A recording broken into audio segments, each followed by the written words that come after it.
마태복음 9장 1절에서 8절까지 말씀입니다. 예수께서 배에 오르사 건너가 본 동네에 이르시니 침상에 누운 중풍병자를 사람들이 데리고 오거늘 예수께서 저희의 믿음을 보시고 중풍병자에게 이르시되 소자야 안심하라 내 죄 사함을 받았느니라. 어떤 서기관들이 속으로 이르되 이 사람이 참남하도다. 예수께서 그 생각을 아시고 가라사대 너희가 어찌하여 마음에 악한 생각을 하느냐.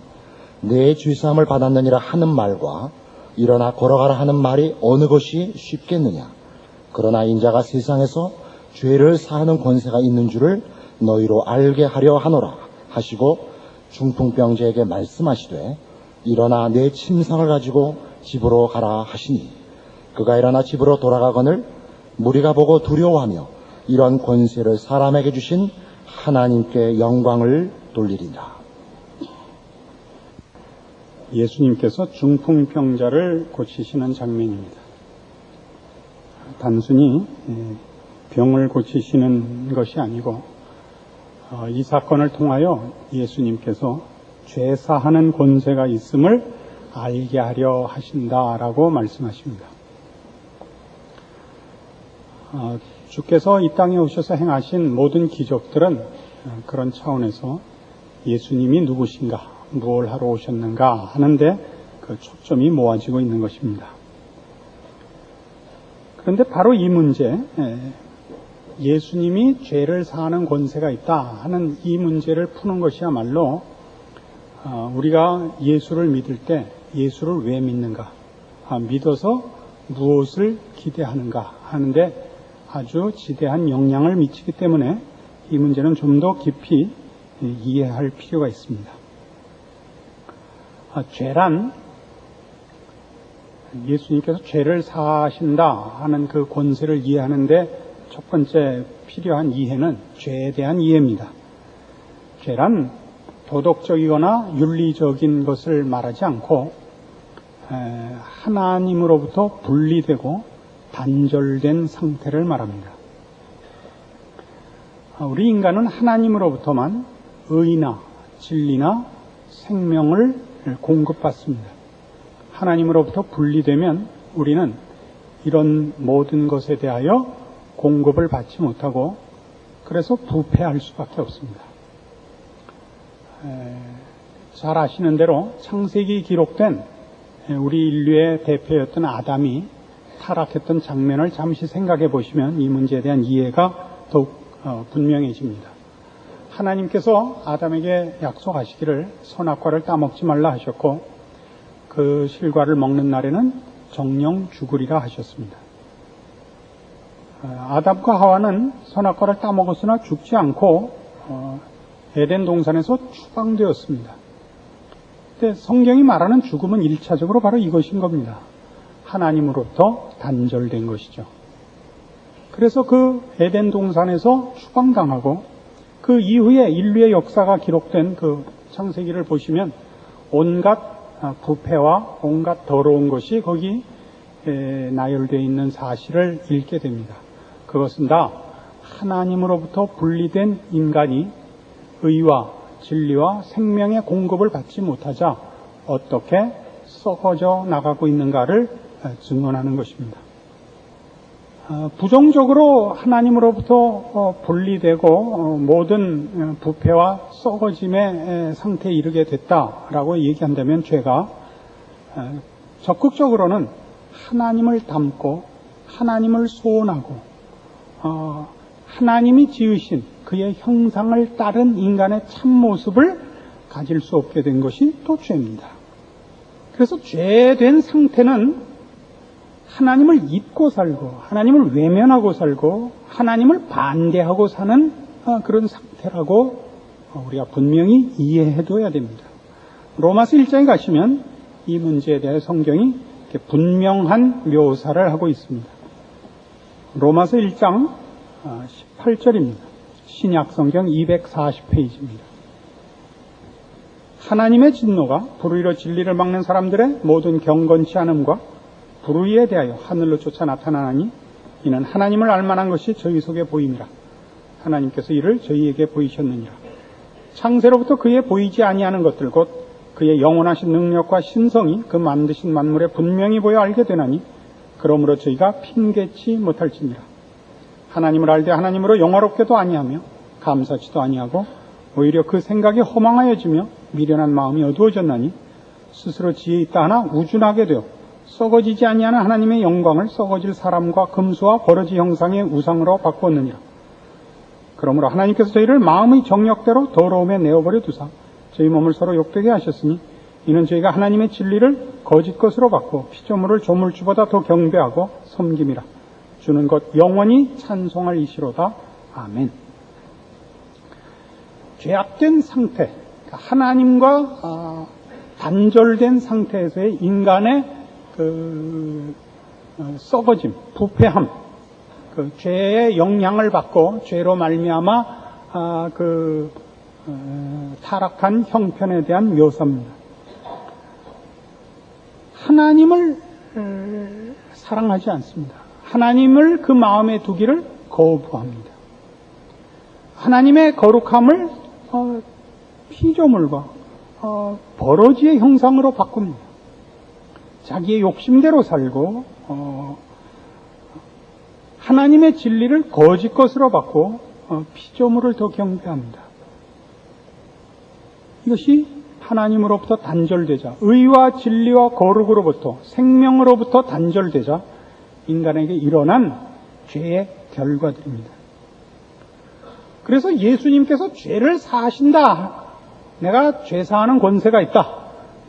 내가 너희를 구원하러 왔다 하는 것은 죄 없다 하시는 그런 선언이 아닙니다. 죄가 하나님으로부터 분리되고 하나님을 잊고 살고 하나님을 반대하고 사는 것임을 우리가 확인할진데 예수님이 죄를 사하신다는 것은 이것을 회복하는 것입니다. 하나님과의 관계를 회복하는 것이 구원이요 죄를 사하는 것입니다. 죄 지은 자를 이제부터 죄 없는 것으로 면제해 준다. 이것은 안 됩니다. 그것은 죄를 사하는 것이 아닙니다. 그러면 하나님과 화목되는 일이 회복되지 않았음에도 불구하고 괜찮다라고 하면 그건 큰일 나죠. 그건 법도 없고 질서도 없는 혼란의 상태를 인정하는 꼴이 됩니다.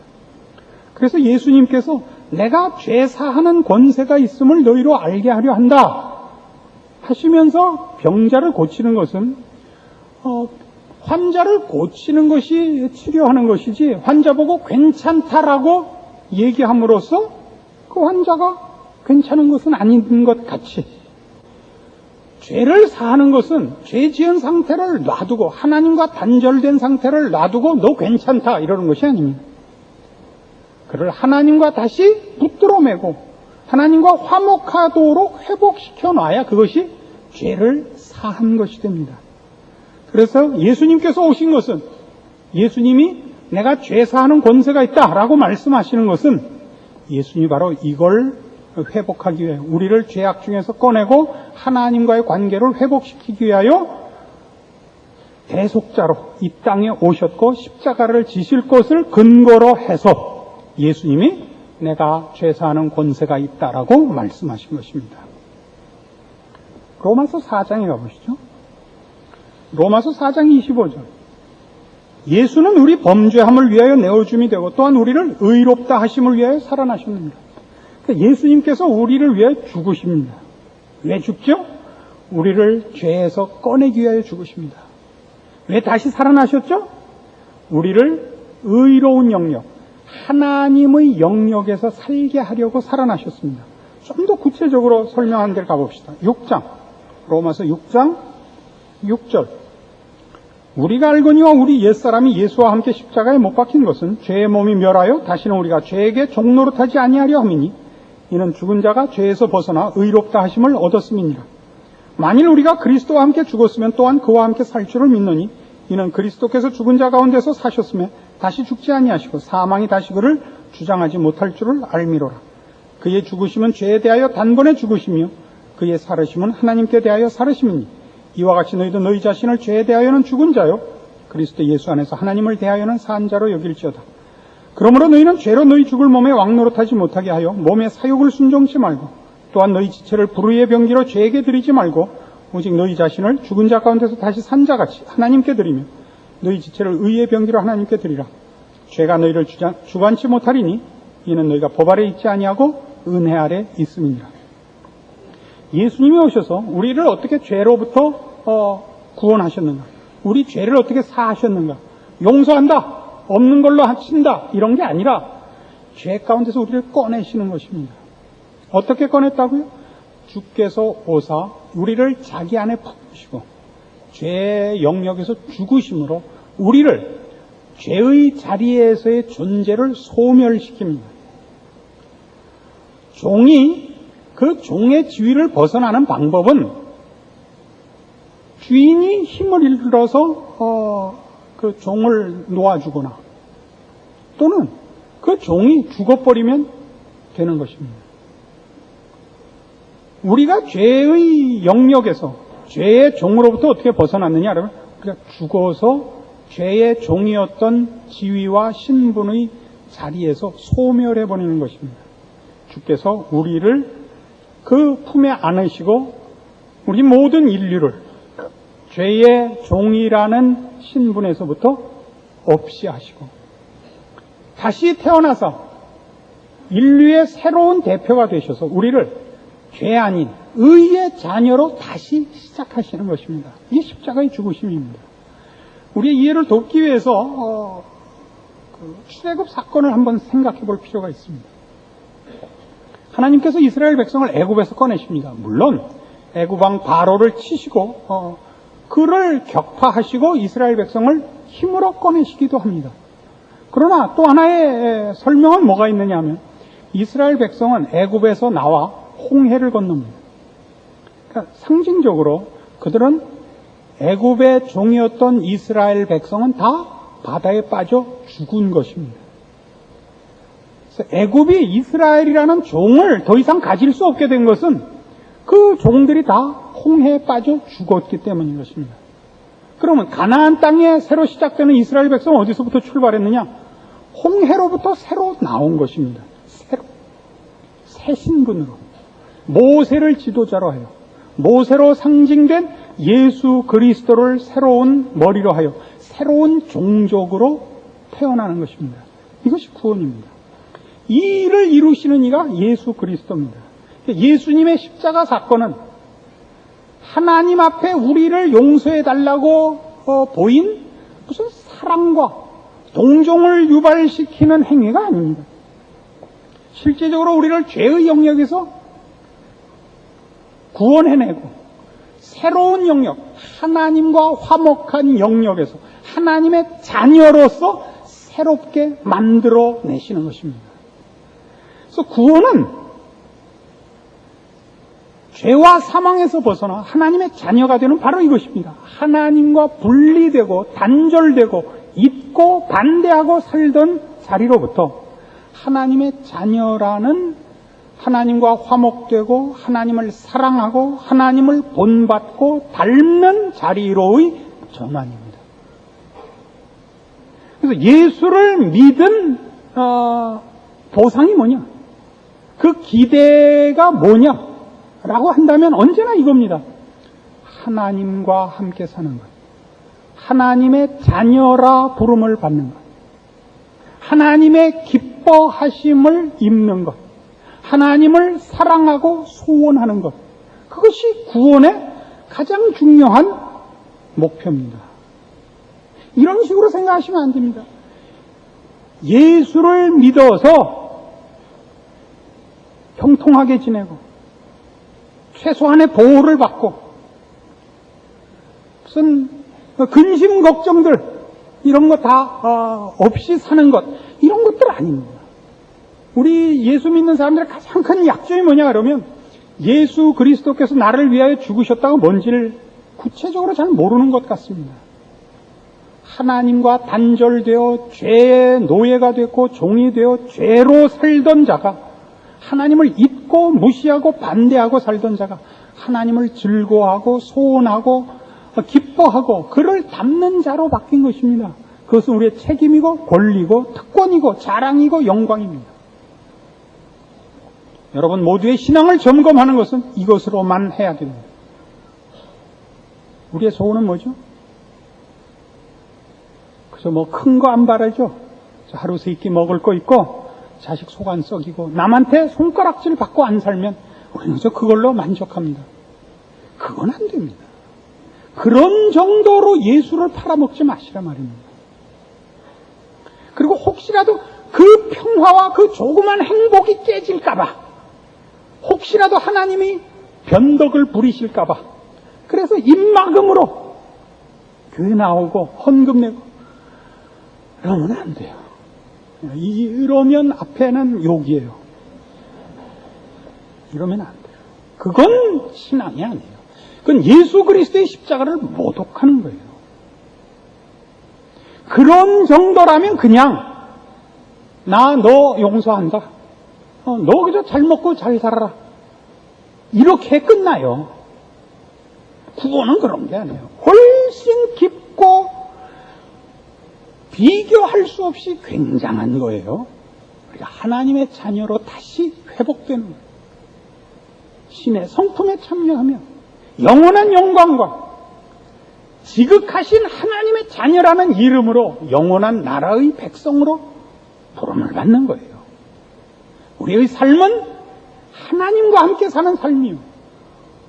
우리의 모든 행동과 존재와 발언과 생각이 다 의와 진리와 거룩과 영원으로 연결되는, 우리가 서 있는 어느 곳에도 하나님의 영광이 드러나며 거기에 그의 긍휼과 자비와 은총이 전달되면 그의 오래 참으심과 복주심과 구원하심이 펼쳐지는 그런 존재인 거예요. 또한 그런 내용들이 증거되는 존재인 거예요. 그게 신앙인이며 신앙이요 우리가 가진 것들입니다. 이런 문제는 다만 우리만의 오해가 아니라 당시 이스라엘 백성들, 아니 지금까지도 이스라엘 백성들에게는 오해거리인 것입니다. 메시아의 오심은 언제나 하나님과의 관계의 문제이지 세상적인 우리의 지위나 세상적인 우리의 어떤 보상과는 연결되어 있지 않습니다. 요한복음 6장에 가보십시오. 요한복음 6장 53절. 예수께서 이르시되 내가 진실로 진실로 너희에게 이르노니 인자의 살을 먹지 아니하고 인자의 피를 마시지 아니하면 너희 속에 생명이 없느니라. 내 살을 먹고 내 피를 마시는 자는 영생을 가졌고 마지막 날에 내가 그를 다시 살리리니 내 살은 참된 양식이요 내 피는 참된 음료로다. 내 살을 먹고 내 피를 마시는 자는 내 안에 거하고 나도 그 안에 거하나니 살아계신 아버지께서 나를 보내심에 내가 아버지로 인하여 사는 것 같이 나를 먹는 그 사람도 나로 인하여 살리라. 이것은 하늘로서 내려온 떡이니 조상들이 먹고도 죽은 그것과 같지 아니하여 이 떡을 먹는 자는 영원히 살리라. 예수님께서 나는 생명의 떡이라, 생명의 양식이라, 나를 먹으라 하십니다. 그러나 이스라엘 백성은 메시아를 이런 차원에서 기대하고 있지 않았습니다. 생명의 양식, 생명의 떡이 아니라 자신들의 하나님 백성된 자신들의 이 현실적 그 고난을 해방시키고 풀어주고 회복시킬 힘을 가진 해방자를 기다리고 있습니다. 예수님이 그 메시아일 거라 기대를 하고 있는데 예수님은 어느 곳에서도 힘으로 정치적 군사적으로 이스라엘 백성의 고난을 해결시켜 줄 자로 말씀하시지 않고 있습니다. 그래서 이 말씀을 듣고 저들의 반응은 이겁니다. 60절. 제자 중 여럿이 듣고 말하되 이 말씀은 어렵도다. 누가 들을 수 있느냐? 이해할 수 없다라는 뜻입니다. 물론. 그러나 이해할 수 없다는 것은 여기서 이게 무슨 뜻인지 참 어렵다 이런 말이 아니라 우리가 기대한 것과 다르지 않느냐? 아니 이게 무슨 소리요? 이거예요. 웬 봉창 두들기는 소리요? 이런 뜻입니다. 아니 메시아가 왜 이런 말씀을 하신대? 이런 뜻입니다. 그러자 61절 예수께서 스스로 제자들이 이 말씀에 대하여 수군거리는 줄 아시고 가라사대 이 말이 너희에게 걸림이 되느냐? 그러면 너희가 인자의 이전 있던 곳으로 올라가는 것을 볼 것 같으면 어찌하려느냐? 살리는 것은 영이니 육은 무익하니라. 내가 너희에게 이른 말이 영이요 생명이라. 그래서 예수님께서 말씀하십니다. 나는 물론 메시아다. 그러나 내가 하려는 일은 영적인 일이다. 하나님과의 관계의 회복이다. 이스라엘이라는 너희 종족과 너희 나라를 회복시키는 것 아니다. 이건 지상 나라의 회복을 위하여 내가 온 것이 아니라 영원한 나라를 회복하러 왔노라. 하나님 나라의 백성들을 부르기 위하여, 그 나라의 백성들을 만들어내기 위하여 왔느니라. 이 뜻입니다. 한 걸음 더 나가서 이 말씀 속에는 이런 뜻도 있죠. 내가 있던 곳에 가는 것을 볼 것 같으면 어찌하려느냐 라는 말씀은, 내가 온 천하 만물의 주인으로 온 우주와 역사를 주장하는 권세를 가진, 그렇다, 내가 바로 하나님이다. 예수님은 성자 하나님이십니다. 그 권세를 가지고 내가 왔다. 실제로 나는 그런 권세를 가진이다. 그러나 너희가 원하는 세상 나라를 회복하기 위해 이 권세를 가지고 온 것이 아니라 너희를 하나님의 백성 되게 하고 하나님의 나라를 만들기 위해 이 권세를 가지고 왔느니라. 이 말입니다. 마태가 하고 싶었던 얘기는 바로 이거죠. 이 예수가 바로 그 메시아다. 너희가 기다렸던 그 메시아다. 그가 힘이 없어서 십자가에 죽으신 것 아니다. 그는 우리를 하나님의 백성 만들기 위해, 우리의 죄를 사하기 위하여 친히 십자가에 죽으셨느니라. 그가 십자가에 죽으신 그 일은 참으로 하늘 권세를 가지시고 죽으신 것이니라. 그리하여 우리를 죄와 사망에서 꺼내고 하나님의 백성을 만들었느니라. 이 얘기입니다. 여러분, 이 예수 그리스도의 십자가 사건을 듣고 무슨 생각이 나십니까? 우리 모두는 이 문제를 너무 울고불고 감정으로 끌고 가고 있습니다. 불끝이요. 그리고 올게내 그냥 처절한 음악을 하면서 울려고 내가 왔던가. 그래서 그냥 눈 감아요. 예수님께서 피를 지금도 뚝뚝 안 들려요. 이래 가면서 그냥 홀려가지고 믿겠어요. 이렇게 만들어가지고 유엔수들이 신앙만 가지고 다 울부짖어요. 그럴 문제가 아니라고요. 정신 똑바로 차리고 생각을 하라고요. 대갈통은 뒀다 뭐 했어요? 호두 까먹을 때만 써요? 예수를 믿는다는 게 뭐예요? 생각을 하시라고요. 죄와 사망에서 구원함을 받아 하나님을 잊고 무시하고 반대하고 살던 자리로부터 하나님을 나의 하나님으로, 나의 아버지로, 그의 자식으로서 그를 닮고 소원하고 기뻐하여 우리가 존재하고 우리가 살고 생각하고 말하는 모든 것에 하나님의 기뻐하심을 요청하는 거예요. 이게 신앙생활이에요. 세상은 우리를 괴롭힐 수 있고 핍박할 수 있고 우리를 고통 속에 몰아넣을 수 있어요. 그러나 하나님의 기뻐하심을 입고 하나님을 소원하고 하나님과 동거하는 것을 막을 세상에 방법은 없습니다. 우리의 기쁨과 감사는 그래서 늘 하나님의 자녀된 이 기쁨에 있는 거예요.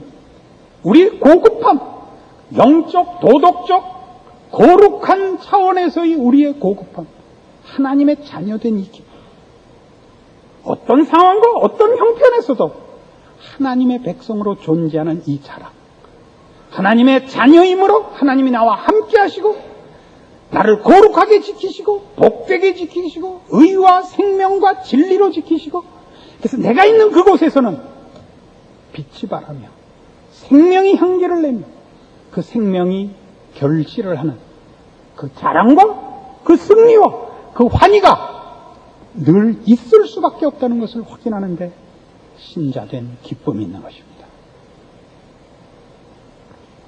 오늘날 한국교회는 그토록 많은 활동과 세력과 숫자를 갖고 있지만 힘이 없습니다. 실제적인 힘이 없습니다.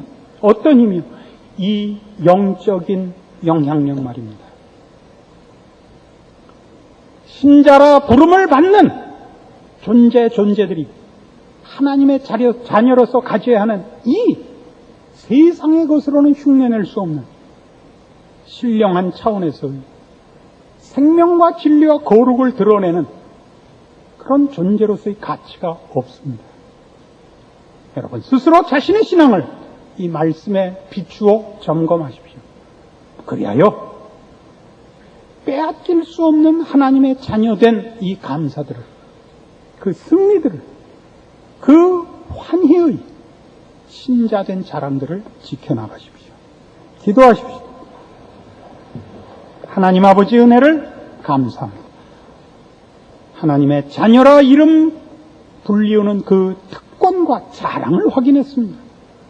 오늘 우리의 신앙 속에 놓치고 있는 것 있습니까? 실패하고 있는 것 있습니까? 혹시 잘못하여 세상적인 욕심에 미혹되어 하나님의 자녀된 특권들을 소홀히 한 것 있습니까? 회복시켜 주시옵소서. 다시 한번 십자가의 큰 권능에 근거하여 하나님의 자녀가 된 신자의 특권을 누리며 그 마땅한 책임들을 지켜내는 하나님의 자녀로서의 자랑과 승리를 우리 모두가 누리게 하여 주시옵소서. 예수님 이름으로 기도합니다. 아멘.